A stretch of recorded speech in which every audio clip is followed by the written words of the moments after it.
and the country's Greens are relishing their victory. Katharina Fegebank, president of the Green Party in Hamburg, says the movement deserves most of the credit for the phase-out.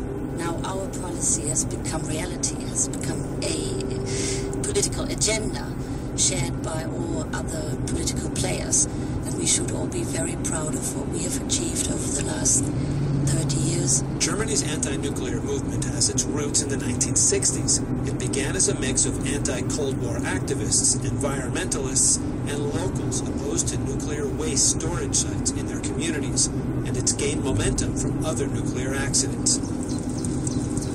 On a recent day, longtime activist Kirsten Rudek stands outside a quiet train depot hidden among farms and forest in Lower Saxony in northern Germany. Once a year, waste from Germany's nuclear plants is brought here for transport to a nearby storage site. Rudek says 32 years ago, a tiny local protest here against the proposed site suddenly went viral. In 1979, there was a trek starting from this region to Hanover. It was only a few farmers with a few tractors. In this week, Harrisburg happened. Harrisburg being the nuclear accident at 3 Mile Island near Harrisburg, Pennsylvania. And instead of only a few farmers, there were 100,000 people reaching Hanover.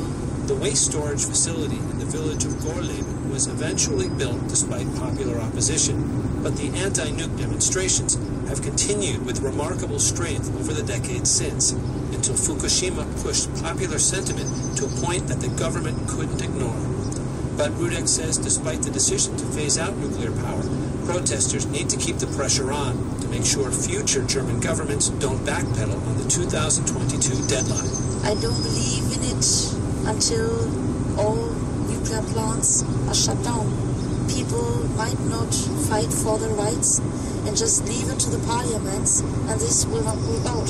We have to be stronger than before. But phasing out nuclear power and dealing with the waste is just one half of Germany's post-nuclear energy